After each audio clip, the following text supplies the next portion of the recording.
This episode is brought to you by HASA. Liquid is clearly better. Liquid chlorine is the highest purity, works immediately, has no added cyanuric acid or calcium, and it will leave your pool safe, clean, and clear. And by the Bottom Feeder professional grade battery powered vacuum system. It sucks to clean pools, so cleaning pools sucks less. Get $100 off with code DVB100. This episode is brought to you by Skimmer, the #1 pool service software in North America. With Skimmer, you can streamline your schedule, grow your revenue, and keep your customers coming back with 5-star service. Whether you're a one-person operation or an established team, Skimmer is your partner in success. Visit getskimmer.com/poolguy to try Skimmer for free for 30 days. The Pool Guy Podcast Show. The Pool Guy Podcast Show. The Pool Guy Podcast Show.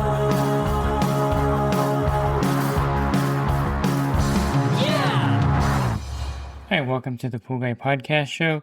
In this episode, I'm going to go over what I think are some of the worst pool products that have been invented, that a lot of them are actually still on the market today. And if you do pool service, you're going to run into these products out there on your pool route. And I think you're going to agree with me that these are probably the worst or in the least over-engineered products. Are you a pool service pro looking to take your business to the next level? Join the Pool Guy coaching program. Get expert advice, business tips, exclusive content, and get direct support from me. I'm a 35-year veteran in the industry. Whether you're starting out or scaling up, I've got the tools to help you succeed. Learn more at swimmingpoollearning.com. You're going to run into this in every industry, and everything has some products that maybe on the drawing board look great, but then when they implemented them, it just was not something that was user-friendly, or there could be where the engineer wasn't really thinking about somebody using the product itself. For example, I wanted to do a tune-up on my Nissan Frontier, and I figured I could do it myself. I mean, changing spark plugs is not rocket science, and just about anyone can do their own tune-up. When they say tune-up, it makes it sound, really like a lot of work. And so I decided to do my own tune-up on my 2005 Nissan Frontier one day. And then I went on the forums and started looking at different things, and I realized that spark plug number 1, 3, and 5 were really difficult to reach, especially number 5, without removing the intake manifold, which, I thought would be easy as well. But it turns out the 20-minute job turns into a 4-hour ordeal, taking off the intake manifold and putting it back on, just to reach basically one spark plug, because I was able to reach 1 and 3, but I couldn't reach 5 without taking that off. Thought about leaving 5 in there, but read that one spark plug that's old interferes with new spark plugs. So to make a long story short, I only did it once and never did it again because of the over-engineering of trying to put so many components into the V6 engine compartment of the Nissan Frontier. Now, in the pool industry, you're going to see this a lot, where maybe the engineer wasn't really thinking about the pool pro, and they were thinking more about, different aspects of the product itself, and didn't think about the usability or the maintenance of the product. So the Hayward NorthStar and the Jandy Stealth pumps are great examples of someone coming up with the idea of having a gigantic wet end or pump pot for the pump. Now, of course, this logically or in theory would probably increase the flow, the capacity of the debris that can be in the pump. All these are great aspects of having the very large wet end of the pump. There are some serious drawbacks though out there in the field. Number one, the O-ring that they chose is this really thin, tiny O-ring that really wears out quickly, doesn't work effectively, and you have to get that lid on just perfectly for it to sit on there correctly. And that wouldn't really be a big deal, except they made the matter even worse by making the pump pot so big that when you fill it up with water, if you have a 5-gallon bucket and you pour it in there, you're actually racing against time to get this lid on there, because as you try to get this lid on there and keep the O-ring on there and get it perfectly set, the water is quickly draining out of the pump wet end. And as you know, these large wet ends are really hard to prime. And so here you are racing against the water draining out of the pump. You're trying to get this lid on there. You're fighting it to get it perfectly on there. And if you fail, then you have to take it off, fill up the pump again with water, and it becomes this endless cycle. They're just ridiculous to fill up, work on. And the large pump basket debris capacity was a myth anyway, because what happens is that all the debris gets sucked in where the impeller is at in the pump basket on these gigantic wet ends. So what really ends up happening is a little bit of debris right in front of where the impeller is behind the basket is what it traps, and it causes it to actually stagger and not work as well. It's not going to fill up completely with debris like the engineer designed it to do, and basically it kind of short circuits itself by being so large. They're just terrible. And by the way, the Hayward NorthStar is extremely difficult to work on if you want to change out the motor on the back. It's just a really poorly engineered product. I get the engineer's idea behind it. It's just not something that works out in the field here. Let me talk about top manifold D filters.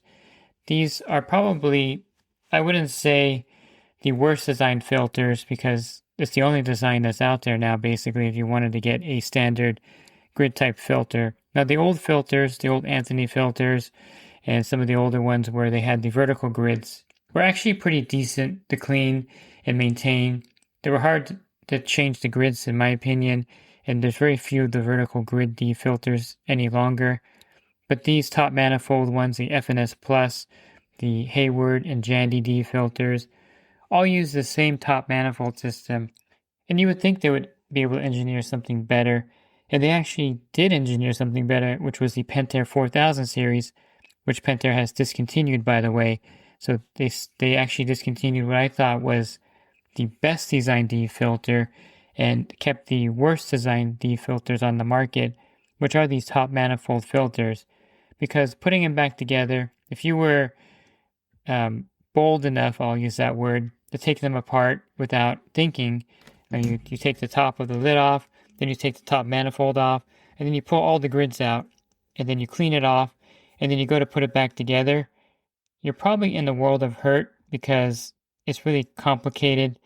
It's not complicated once you do it many times, but at first, you're going to struggle mightily to get this thing back together. Believe me, when I was a rookie, I had so much trouble with these things until by accident, and this is something that we didn't have YouTube or any kind of other resources out there when I first started. But really by accident and frustration, I discovered the secret to these top manifold filters. And it was because I was cleaning a 4000 series filter one day, and I just thought for a minute, well, you know what? The 4000 filter is so easy to build because the top manifold is actually in the bottom of the filter. And then I thought, well, why don't I try rebuilding one of these top manifold filters upside down? And lo and behold, that was a secret. And I have a YouTube video. It's called, I think it's called Cleaning a D Filter the Hard Way or something. And it shows someone trying to put this together after taking each grid out. Actually shows me doing it after taking each grid out individually. And it shows me taking the top manifold, turning it upside down, and building it just like a Pentair 4000 series filter. And it's ingenious. You can build it fairly easily if you have the top manifold on the ground. Now you have to find a place where you can set it to where you can, maneuver it a little bit so you can put each grid in, and then putting the bottom manifold back on and putting the bolt through. If it's a double bolted filter, it's harder. And this kind of takes a little bit of time and practice. Bottom line, when you're cleaning these filters, I really like just draining out the water, and then I like hosing off as much as I can inside a tank. And then once the water has kind of gone out by removing the drain plug, take all of it out intact as one piece, and then turn it on its side on the grass and just hose off the grids while it's all connected as one giant component. And I think that's the easiest way to clean them. And you can do a thorough cleaning, pretty thorough inside the tank. But if you wanted to get a really thorough cleaning, pull it out. It's pretty heavy, by the way, if it's really waterlogged. So be careful you don't hurt yourself. But once it kind of settles and all the water drains out, so go ahead and take the lid off, remove the drain, and just wait a little bit for all the water to drain out. Maybe check the chemistry, skim the pool, go back and then pull that whole giant grid assembly out intact, and then hose it off that way. You're going to save a lot of brain cells, because I believe this is one of the worst engineered filters on the market because of the top manifold and how difficult it is to do the pattern. Now, I do have a video cleaning this the easy way. So the way I recommend also is, if you can't lift the whole grid assembly out, which sometimes is too heavy, take the top manifold out, take one grid out, hose it off really good, put that grid back in, take another grid out, hose it off really good, put that grid back in exactly where you got it out from, and you'll have that pattern inside the tank still, and then you can rebuild it by just putting the top manifold on at that point. So that's the way I recommend to do it. If you can't lift the whole grid assembly out, just do it one grid at a time. Each time you clean it, put it back in, and that way the pattern kind of stays right there in the filter.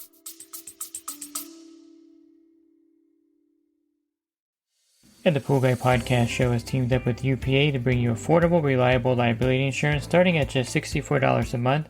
Get up to $2 million in coverage, and the members of my coaching group get an even lower rate. Protect your business and your peace of mind. Sign up with UPA today by clicking the link in the podcast description.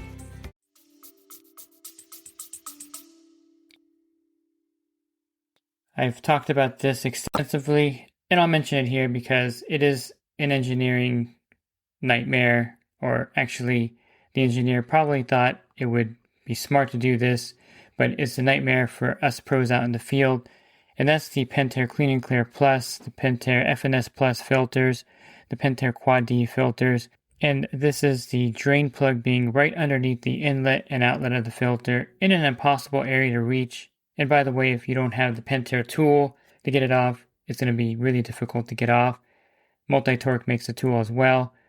And one of the things you're going to find is if you actually strip it in there and you don't get it off right, you have to take everything out of the filter and try to get that drain plug out from the inside of the filter, clean out everything, and then put a new plug in. It's really a really hard to reach location. It's very frustrating for people that are trying to get that drain plug out. And it's something that didn't need to be there. I mean, they could have put it on the side of the filter. They could have put it anywhere on the filter except directly underneath the inlet and outlet of the filter. It's probably why I think the Clean and Clear Plus filter is still the number one filter in my book, but it goes down a few notches because of the drain plug location. It's a robust filter. It's built really well, and I just really wish they would not have put the drain plug right there underneath the inlet and outlet of the filter. Needless to say that I don't remove the drain plug very often unless I have to. I drain the filter out. Usually you can drain it out pretty well by taking the pump lid off, and the water will drain back through the line and come out of the pool pump.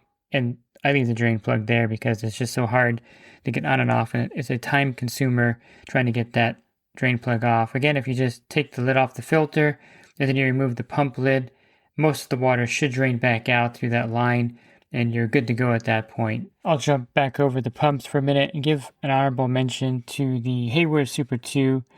Those lids are also impossible to remove without a special tool designed to remove those lids.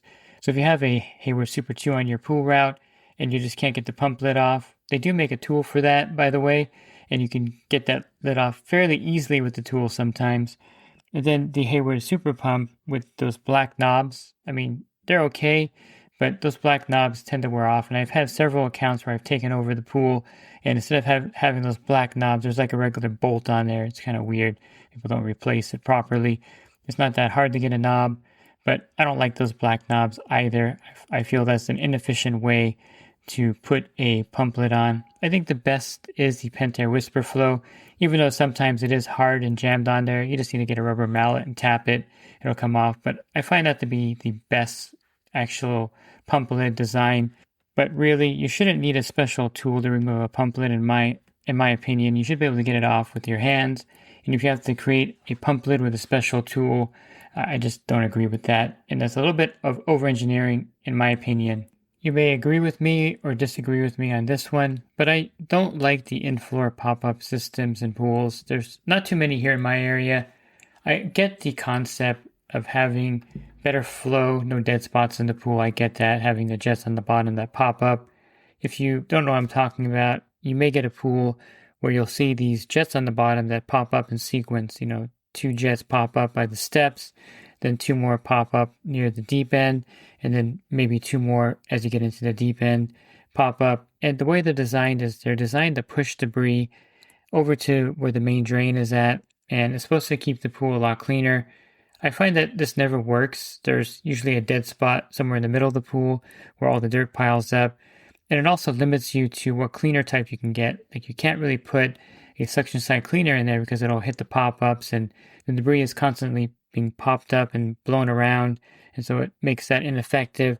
In fact, usually with a pop-up system, there is no automatic cleaner in there, which is a big drawback also if you clean pools. Now it does technically keep the pool cleaner if they're working properly, but then you have to mess with the caretaker. I call it like a little R2D2 device. It's on usually in a planter, and this controls the pop-ups. And when they pop up, there's gears in there. There's also a screen in there. There's debris that gets stuck in there. They just don't seem to work properly. Sometimes the pop-up actually pops out. And for me, I just don't like them. They're expensive to put in. And I suppose if you like them, there's certain aspects that are good about them if they're working correctly. But in my experience out there on the pool route, most pool pros don't like them because they limit, again, the automatic cleaner. A lot of them don't have a way to turn them off and go to a regular return line. Fortunately, there's a few that actually have regular return jets. You can actually turn off the in-floor system if you wanted to. I just find them extremely inconvenient to service a pool with them. But again, some homeowners like them. They're not super common here. And I think, in my opinion, I would rather just have regular return jets near the surface. And that seems to be a better pool system. Here's another one here. And this one, if you're in California or Southern California, maybe Northern California, you're going to run into a lot of these. And this is the waterway locking skimmer basket. Now, the concept is smart. I'll give them that. You know, the skimmer basket tends to float up. You have to put a rock in there. Sometimes you have to buy a skimmer basket with a weight.